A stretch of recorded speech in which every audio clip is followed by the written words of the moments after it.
Do you have any of the 15 Sex Pistols' greatest hits albums that are just Never Mind the Bollocks with the songs in a slightly different order? Yeah, left them to the back. Thanks.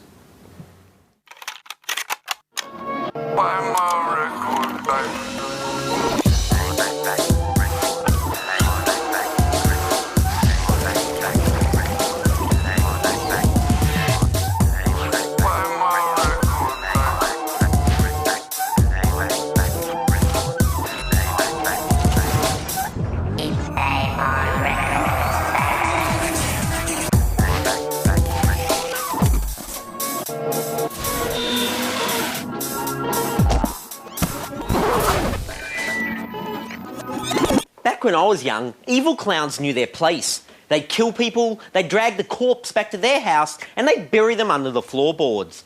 Everyone was happy.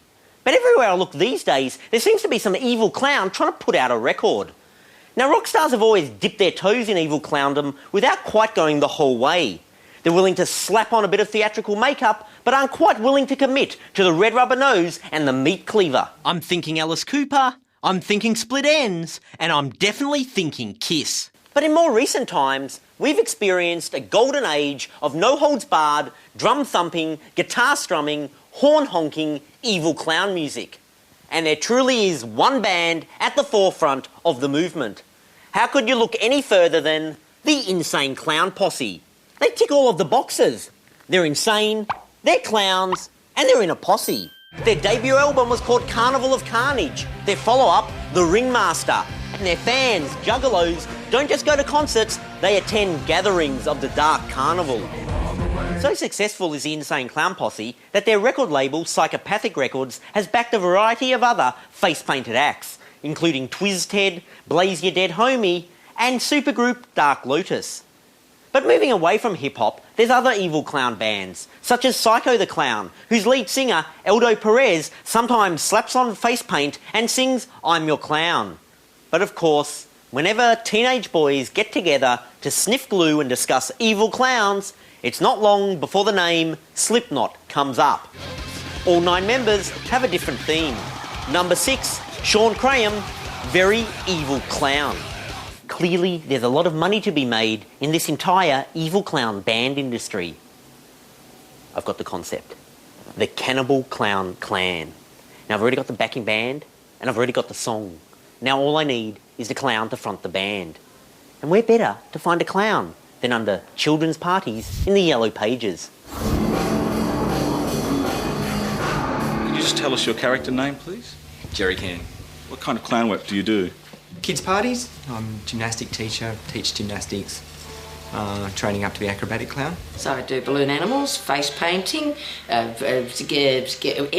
Mojo means good luck, and good luck to all of us.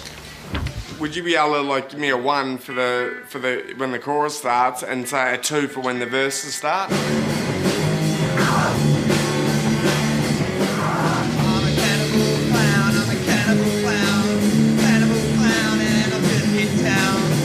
I just noticed everyone's looking really like, where am I? What am I doing? I'm not up with the music.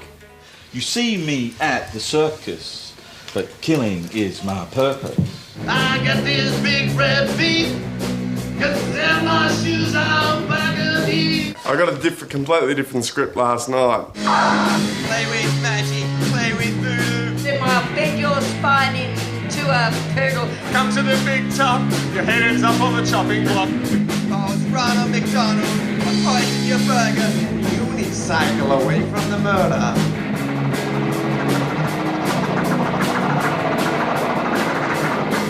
I'm a cannibal clown, I'm a cannibal clown, I'm a cannibal clown, I'm a cannibal clown. I'm a cannibal, I'm a cannibal. Cannibal clown and a country town.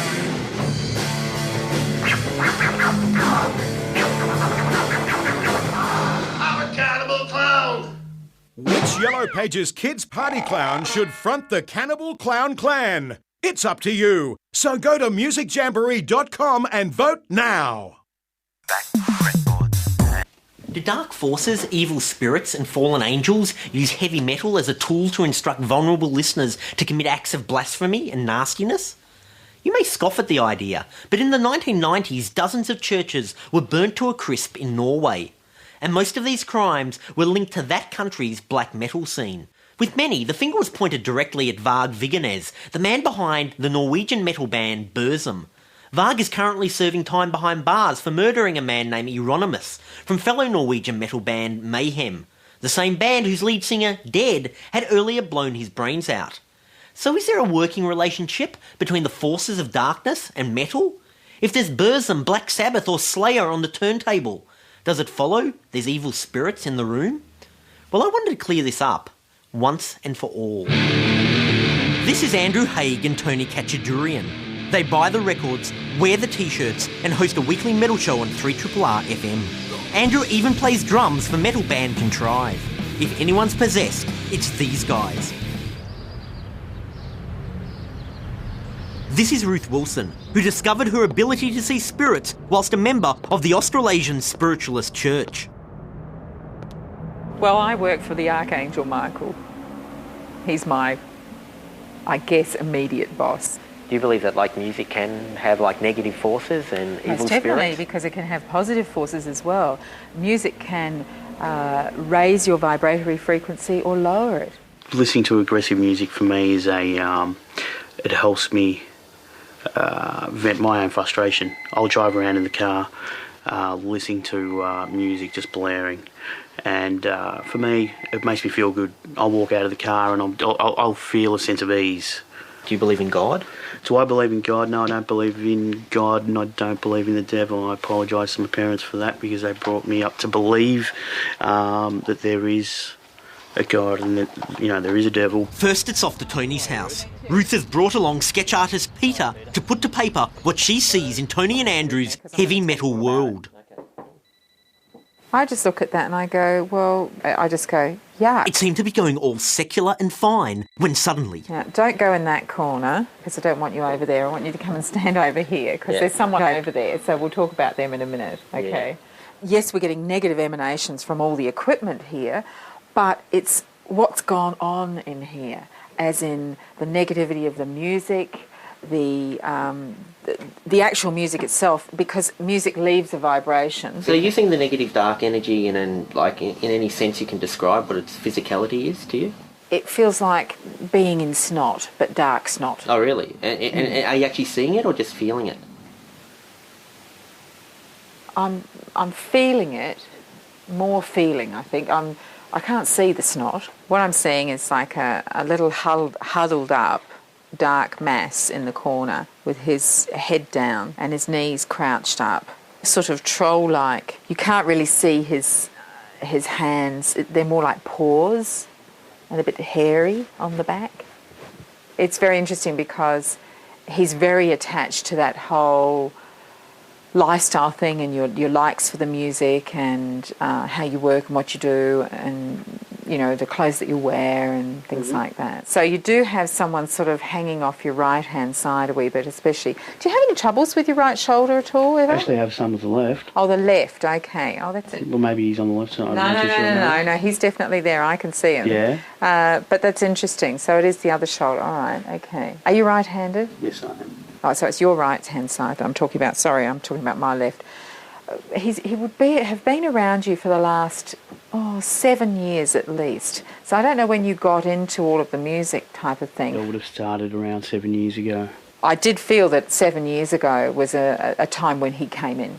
Okay. And he came in to join you and was attached to you then. Mm-hmm. Had some tummy problems? No, not at all. Never have. No upset tummies? No. Okay, because I'm just getting some energy around your stomach area here. Having outed the troll who sleeps next to Tony's guitar, it was off to the RRR studios. Well, first of all, Tony's got his bloke attached to him like we saw in his room. He's come along with him. I think he just sort of clings like a limpet to the side of him and holds on to his right-hand side. There's also someone around Andrew as well. And it's someone who's got their hands over his shoulders like this and he sort of stands behind him. Greasy long hair, not as long as Andrew's, because Andrew's is really nice clean hair, and it's either someone he's known from a band that has passed over, very drug-related passing is what I'm getting. But the other thing that I saw was from the ceiling panels, all these drippy black horrible thready things He's the resident studio ghoul. I don't know whether you know him or whether you know who he may be, but I also see someone who may have worked in here who was quite portly, quite chubby. Yeah? Yep. Big tummy. Yeah? Yep. Who was that? Alan Thomas. Okay. And what did he look like? Sorry, not a very attractive man. Wow, that's freaky. You know, whenever I go home from here and you've been doing a session here in the studio, I would go home and have a shower and completely shower head to toe, and then just envisage yourself standing or stepping into a pale blue balloon of light that will actually protect you. But you can ask your angels and your guides to actually rid you of any entities that are attached to you. But you've got to ask for that. The angelic forces are waiting to be asked. And you just go to bed just before you go to bed, you just pray for them to do that, or? You can ask them any time. Oh, really? They're eternally vigilant. Okay. They're waiting around for a good job to do. Okay. Very interesting. Then Ruth was off to the Tote in Fitzroy, Melbourne, where Andrew's band had a gig.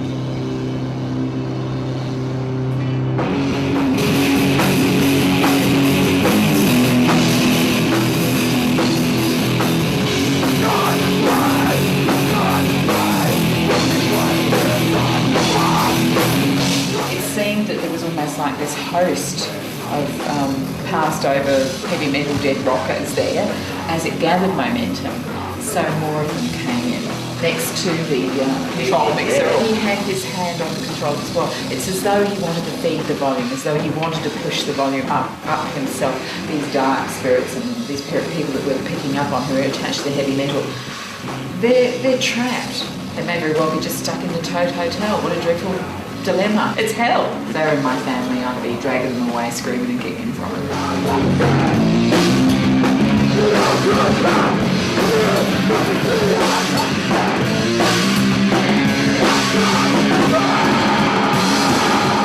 Did you know government officials in Quetta, Malaysia started a herbal medicine scheme to deprogram young heavy metal fans? Did you know, while editing that story, the equipment mysteriously broke down twice and exploded a third time? Spooky! He knows the inner secrets of the music industry, but for fear of retribution, he must hide his identity. He is the music mole. I assume you're familiar, John, with U2 singer Bono's call for the first world to kick in a few extra bucks for our thinner, blacker cousins of the third world? If he's not in a meeting with Archbishop Tutu, he's telling it to the Pope. Well, Ireland could probably afford to give a few more dollars if U2 bothered to pay any tax. What, they funnel all their rattle and hum money into some offshore bottom-of-the-harbour tax haven? No, John, they simply take advantage of Ireland's artist tax exemption scheme started in the 1960s. Well, who's eligible for this tax-free status? Well, any artist whose work is deemed to be of cultural and artistic significance. Well, that's definitely Hold Me, Thrill Me, Kiss Me, Kill Me from the Batman Forever soundtrack. So even though they're in Ireland's top 5 rich list and have generated over $500 million in record sales, theoretically they've not paid 1 cent in tax. That's a bit like that Australian musician scam where you not only play music, you also collect the dough. That's completely different, John. Thank you, Mr. Mole. When I was in grade 6, I wanted to look like Michael Jackson. Now, I'm showing my age here, but not the his story years, not the dangerous years, not even the bad years, but the golden era of Michael Jackson circa the Thriller album. This is Michael, this is me. In 1984, that's how we all dressed. I know it looks expensive, but I was able to affect the Michael Jackson look with a few choice items from Target. It was the same for all of us, whether we be a culture clubber pinning together a few pillowcases to make a Boy George moo-moo, or whether we be a Cyndi Lauper wannabe, tying some of our grandma's old scarves around our waist. Now, if you want to look like your favourite pop star, you have the option of purchasing items from their official clothing line. Personally designed by the musician, produced to meet their exacting standards, and certainly not just some flimsy rag designed with no consultation from the musician whatsoever and sewn together in the third world by a room full of children with humps. There's no chance of that. I know many of you watching now are sitting back in your Jennifer Lopez powder blue velvet sweatsuit and belly-bearing white lycra tube emblazoned with a sequenced Puerto Rican flag from the J-Lo Hilfiger range. But she wasn't the first singer to get on the singer, as in Sewing Machine, and throw together a few sexy little numbers for the fans. Back in 1988, at age 17, Dannii Minogue released her exclusive to Kmart, Dannii Range. Her transition from drum machine to sewing machine was a smooth one, and the range reportedly sold out in 10 days. This was all fine if you were a girl, but I was a boy, and a badass to boot. Luckily for me, in 1995, American rappers, the Wu-Tang Clan, set up their Wu-Wear fashion label, which now turns over $15 million in annual sales. To coincide with the launch of Wu-Wear, they released a single with subtle product placement. It was called Wu-Wear, the Garment Renaissance. This is one you don't have to play backwards to get the hidden meaning. It's my time amongst the wise, went through a garment renaissance and stop wearing Benetton. Tommy Hill, Perry Ellis, Nordica, Village, Claiborne, Ocean Pacific, Feli, Bill Blast, and Lee Fitted. Quick for the new year, strictly Wu-Wear.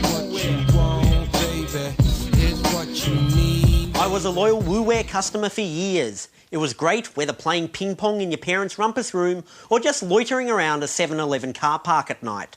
But sometimes you had to dress up a bit more schmicko for a formal occasion, like a wedding or Catholic confirmation. So thank God for rapper Sean Puff Daddy P. Diddy Coombs and his Sean John fashion line. His 2001 range featured a mink kimono with fox fur trim, a lamb suede sweatsuit with a lynx-tailed scarf, and, I kid you not, an ostrich trench coat. What a triumph of practical day wear. The only way to get it cleaned is to get another ostrich to lick it. The people for the ethical treatment of animals were not impressed. I spoke to Andrew Butler, spokesperson for the organisation, who says they were duped by P. Diddy into not protesting his show. So Andrew, P. Diddy pulled one over you? Well, we were fed a bad rap by P. Diddy's representatives. We were told that he had evolved, that he had matured, and he wasn't going to be using fur in his collections anymore. Quite simply, that obviously wasn't the case. He hadn't evolved at all. He's still clearly stuck in the Stone Ages, using fur like other designer dinosaurs like Karl Lagerfeld. Now, your group's always getting in trouble for protesting. What type of stuff do you do? We've thrown tofu cream pies at people. We've taken over people's runways with fur shame banners. We've thrown fake blood onto the runway. And in fact, at P. Diddy's show, we were going to have fake tomatoes saying, "Throw me at a fur wearer," and we were going to have those outside the show. Now, after P. Diddy pulled one over you, you started turning up to his nightclub gun charges New York court case? Well, we actually were outside the courthouse during the infamous trial in New York, and we had protesters outside with signs saying things like accessory to murder, with a picture of P. Diddy wearing a fur coat. These are posters which he saw every single day when he went in and out of the court building. Now, he called you and your group terrorists. I think he's got some nerves calling us terrorists when he engages in acts of terror by buying into the fur industry. Now, how am I supposed to look cool at my next hip-hop cocktail party if I can't wear the new Sean John's ostrich trench coat? There are some true originals in the hip-hop business, and one of those is the co-founder of Def Jam Records, one of the founding fathers of the whole hip-hop business, and that's Russell Simmons. He also has his own clothing line, No Animal Fat and Baby Fat, and he absolutely insists there is no fur in those collections. He's someone that P. Diddy should be looking to for inspiration and to see how it's really done. Unfortunately, not all musicians have their own fashion range. If you're one of those unfortunate fans not provided for by your favourite artist, you may have to create your own line. To get the ball rolling, check out musicjamboree.com, where we've put up the Nick Cave knitting pattern. Give it to your grandma, or God knows, knit it yourself. And in no time, you'll have your own Nick Cave fleecy knit. And if you really love Nick, why not top off the look with this beanie with pom-pom? It'll look great at your next birthday party. And because we know what you Nick Cave fans are into, we must stress that the needles referred to in the pattern are knitting needles.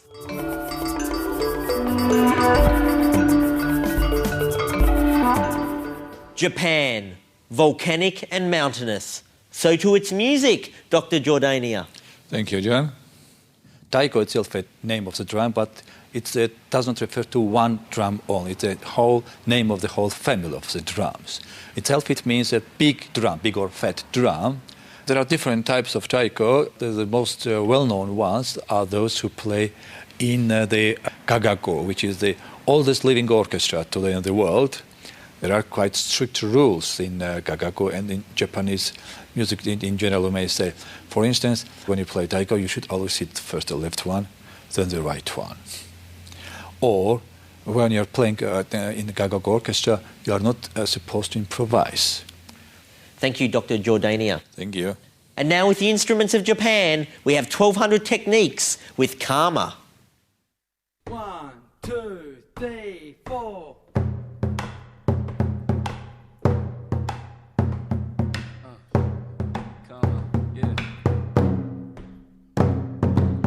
How am I supposed to live in a world full of negative? How am I supposed to love in a world full of push and shove? How am I supposed to breathe in a world full of lust and greed? Well, I guess I'll have to live day to day and pray to God that I'll be okay. These fat rats think they fit like they are your man. I got the iron tongue and the iron hand. I make the final stand. The final showdowns come around and hit ya as I throw down my gauntlet to switch the picture. If ya look in the mirror, you're bound to get a reflection. Like with every action, there is a reaction with your dodgy actions. It causing negative drama. And if you know God's law, you best watch for karma. Now I'm a bomb ya, running in traps like taps. You think you're floating on the cream, you and your rat pack? Well, take that, thought back. Now let's dwell how I should like you like jail cells so we can exhale. I'm a bull and use a matador. I'm seeing red and I'm a target light. You floating in space like astronauts. I started off last, but now I'm first. While your shame game got cut off like umbilicals at birth. How am I supposed to live in a world full of negative? How am I supposed to love in a world full of push and shove? How am I supposed to breathe in a world full of lust and greed? Well, I guess I'll have to live day to day and pray to God that I'll be okay, I look around the city and it's all such a pity. Everybody trying to be pretty, don't care for nitty-gritty. I look around the block, no kids playing hopscotch. Too busy on the internet, surfing their Rogers. Converse kind of rude like, so what you trying to prove, I say nothing, I'm just trying to build the field and not live like you. I got plans to take this city off the Senate as life's one big race and I with all entries to win it. If you're not with it like quitters and get out of my face, you got no place in my grace with your grimace. You're a disgrace to the sire. You need to rekindle your fire and look higher, higher. Look around, I got sounds to help you get down so you can get up and avoid them stinking rats that get me fed up. Yeah, they make me want to throw up. They gotta grow up or they'll be failing and bending and I'll be standing like Noah. How am I supposed to live in a world full of negative? How am I supposed to love in a world full of push and shove?